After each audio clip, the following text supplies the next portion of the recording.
Hello, horror fans. Welcome back to Jay vs. Horror.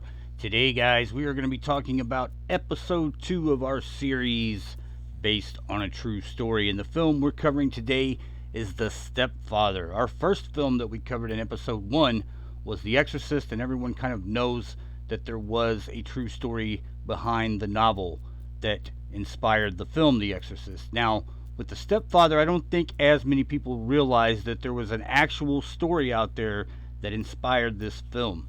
The Stepfather is, of course, a 1987 American psychological horror film directed by Joseph Rubin and starring Terry O'Quinn, Jill Sholin, and Shelley Hack. Terry O'Quinn does a great job in this movie, and he stars as an identity-assuming serial killer who marries a widow with a teenage daughter. Having killed his previous family and changed his identity, his murderous tendencies continue after his stepdaughter becomes suspicious about his past. The film was theatrically released in the United States on January 23, 1987, and it only grossed about $2.5 million at the box office, but it was well received by critics, and so 2 years later, in 1989, we got The Stepfather 2, which, in my opinion, wasn't a terrible sequel, but it was bad enough to make Terry O'Quinn quit the franchise.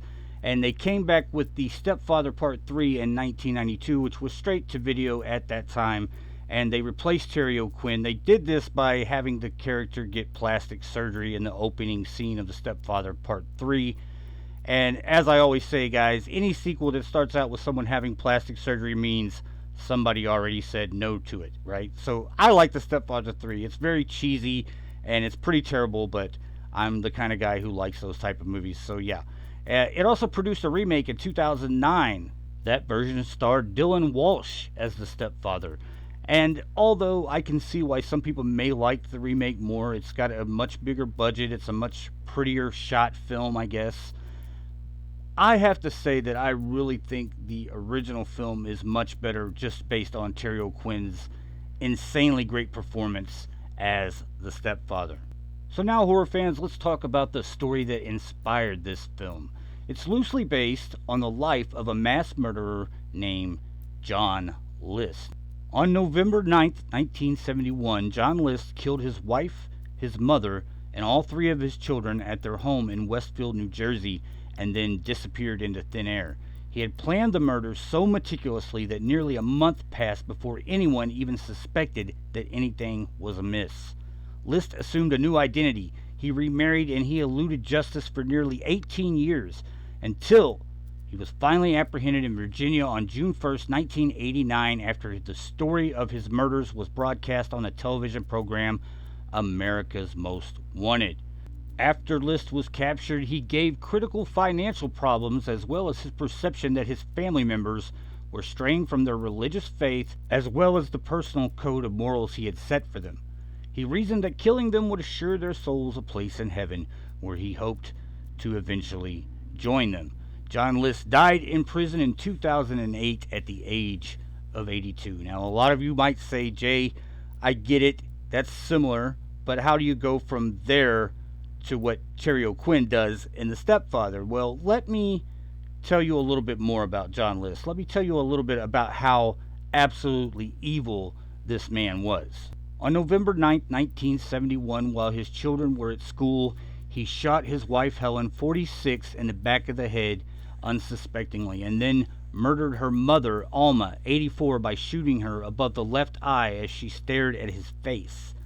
As his daughter Patricia, 16, and younger son Frederick, 13, arrived home from school, List hid behind the door and shot each of them in the back of the head execution style. After making himself lunch and eating in front of the dead bodies, List drove to his bank to close both his and his mother's bank accounts, and then went to Westfield High School to watch his elder son, John Jr., 15, play in a soccer game. After driving John Jr. home, List shot him repeatedly because, as misfire evidence showed, his son simply attempted to defend himself. The boy was probably terrified to walk into this murderous, horrible scene of his entire family dead, and then had to defend himself against his own father. And then this man was such a coward that he couldn't even finish the job. He couldn't shoot himself. He never intended to shoot himself. This was all planned out way in advance.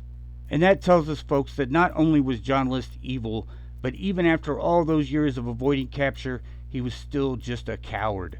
He couldn't even honor his family by telling the truth about his actual intentions, because if he had wanted to join them in heaven, he would have committed suicide after killing all of them.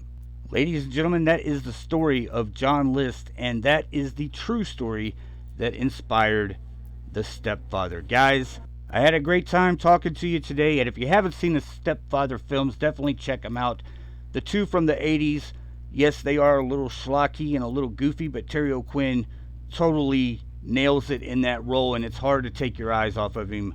Guys, don't forget to like and subscribe, and as always, we will talk to you the next time we've got something worth talking about. Bye.